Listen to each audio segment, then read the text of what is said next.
Hey, and welcome back to the channel. Today, I'm sitting with you guys to talk about all things A Year in 100 Acre Woods, an update on how we teach it, and just going almost like a day by day so you can see how I incorporate it into our homeschool. If you'd like to hear more, let's get started. Hey you, did you hit that play button for the very first time? Well, welcome to the channel. To those who are here with me every single day and just being a part of this, I can't do this without you, so thank you.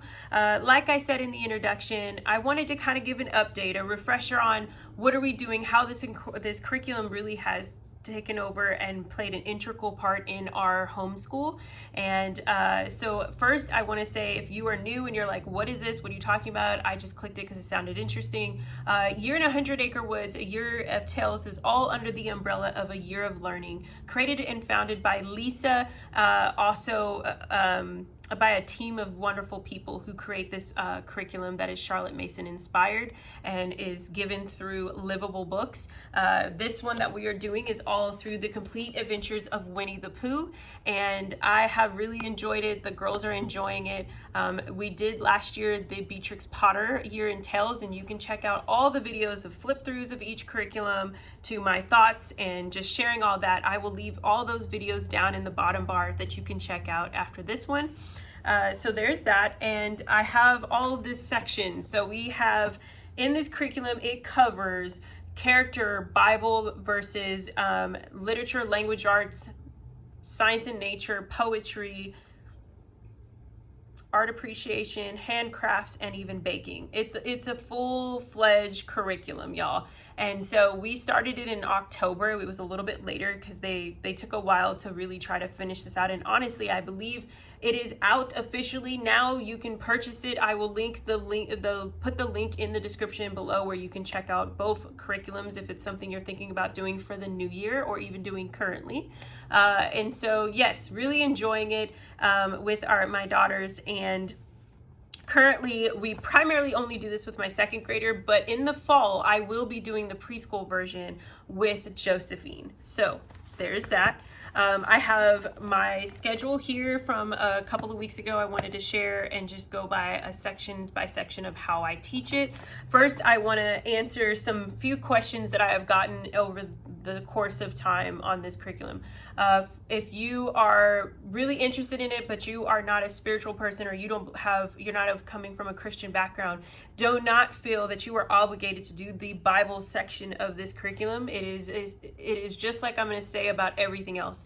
This entire curriculum is suggestive. Anything that you find interest in or you want to do or you can cover that goes under your schedule, then that's what you should do. I would not try to feel overwhelmed or mundaned by having to do every single specific assignment, because I don't think that's the heart posture of the creator who made it. So I believe wholeheartedly that it's really for you to be able to have an opportunity to share in the growth and the learning with your child. So I just wanted to say that. Also, I think that this is insanely affordable, and it's actually almost underpriced because there's so much that goes into every detail that is given, from just the extra worksheets to the activities to the recipes and the artwork, all of it. I just am a huge advocate and believer in putting my dollar into small businesses and mothers who have a heart posture the way mine is to raise and teach my children. So there's that. So the first thing I have here is we do school Monday through Thursday. If you're new here and you're like, okay, I do school Monday through Thursday. We are a collected homeschool. We have a lot of different curriculums coming from multiple areas, but primarily our literature, our language arts, our Bible and character, and a little bit of our art appreciation is all what we pull from this curriculum. I will do some of the baking and tea time with my kids, not every single week. I do not do all of the handcrafts every single week because it is a lot. okay? And I have other subjects that I have to cover that might have other crafts and things that we've planned out. So I want to give that to you. If you need that permission to feel that you can let go and not feel like you have to do all of it, you do not, okay? You do not. It is all, again, suggestive. I love to do the literature, Bible verses, and character. That takes up a majority of our Monday through Thursday. On Monday, it's always a recap. We go over whatever our memory verse was and whatever our character building was for the previous week. And then I will introduce on Monday the new character word. And honestly, this is the real reason I chose this curriculum, because I find that it is so fundamental.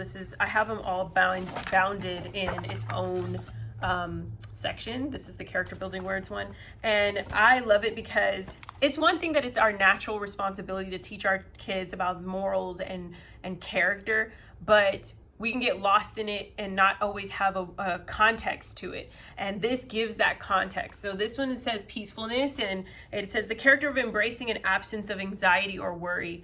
Becoming more peaceful allows you to remain calm in different circumstances. Being peaceful guides you in bringing calm and security to others around you.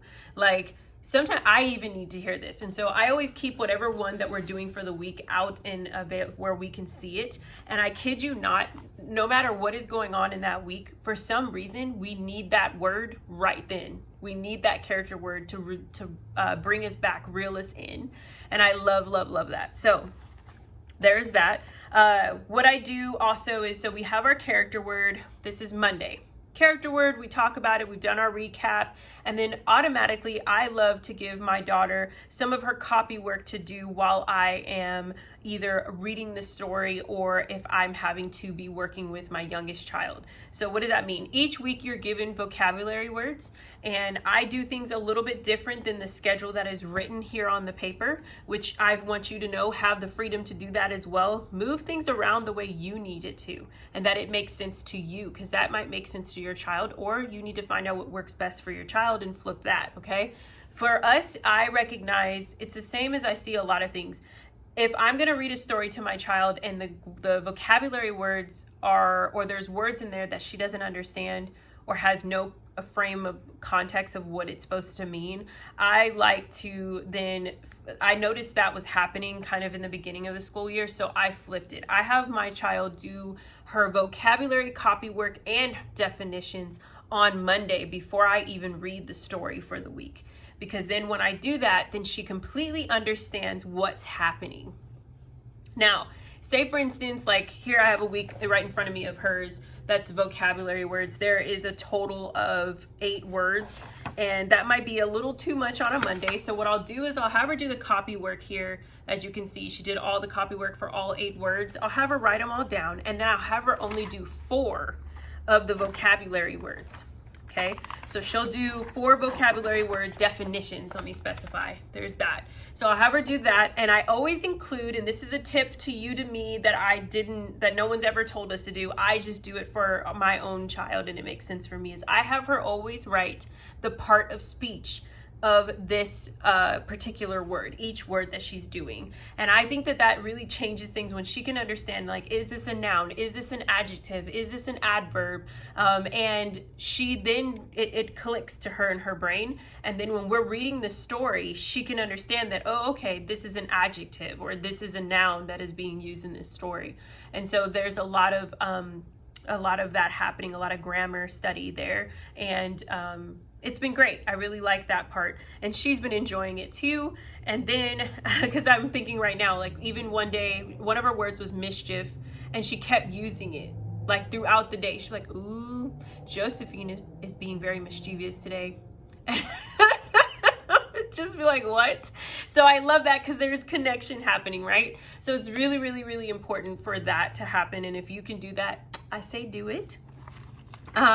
Next thing you know, now we'll move on to she's done her character, she's done her vocabulary, I've read the story, and I might get to the story on Monday, or I might not get to the story till Tuesday, and that is okay, right?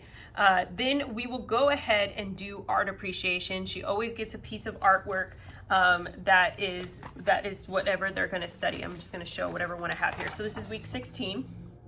I keep them loose because you can see there's a little paint on them. I leave them out. It shows the artist, it says things, and I get to ask them questions of like, what do you see in the painting? What color do you see is being used? What's the medium? And we really love this. I am an artist by nature. I love art and I'm attracted to all the different arts. And so I make it be very important in our home to have the arts being circulated and where they can have it at reach. And so we will focus on that and take 30 to 45 minutes to really just put on some classical music and paint, okay? That usually keeps them calm if they've been a little rowdy, and it kind of zones them in, including my toddler. She's not painting the picture, y'all, but she's a part of the experience, and that is important. If you have children, if you have more than one child and you've got a child who's not necessarily in school, just make them a part of the experience. It shifts things. Now, will it work all the time? No, but it does help. I would say about 75% of the time in my house, okay? Now, Tuesday comes around. We go ahead and we start with the memory verse. I'll have Zoe read the memory verse and I'll ask her what she thinks about it. We have a little bit of a discussion. If she understands it, if she doesn't understand it, we get to talk about it, right?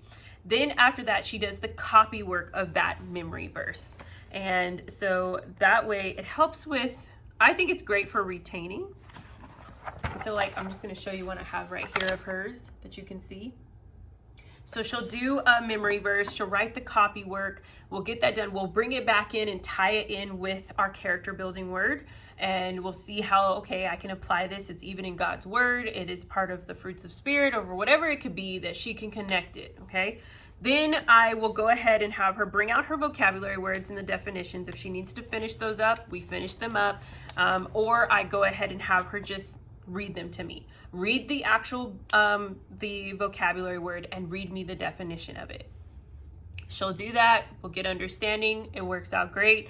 And then we'll go ahead and move on to the poem of the week. And so she'll read the poem and then she'll talk about it, or she'll just say, oh, I liked it. Or it was okay, you know, she'll express. I always try to leave space for there to be discussion. I want her to be able to get her thoughts, not her thoughts always be up in here, but that she can vocalize them. So that's been really important.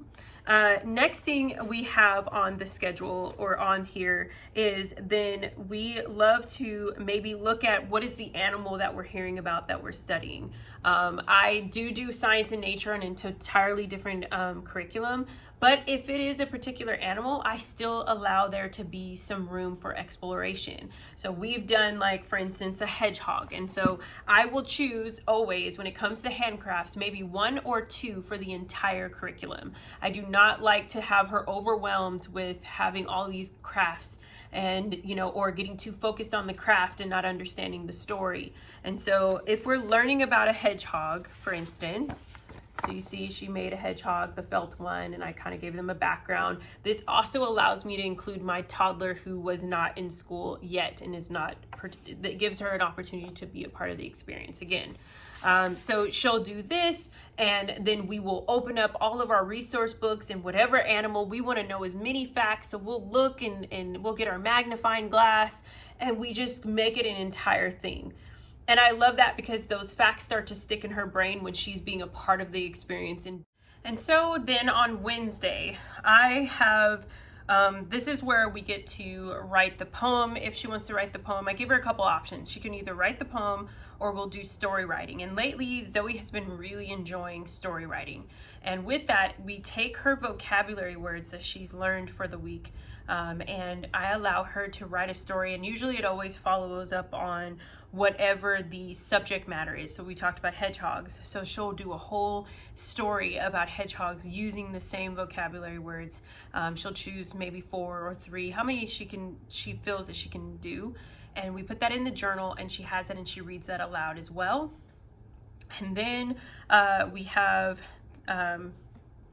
story writing. We've already done a craft. We're continuously doing some character building exercises of like, okay, so if this happened, what would you do here? And like just really making sure she understands it, as well as there's a section for us to also study other excerpts in the Bible on whatever that subject matter is, whether it's peace or integrity or humility.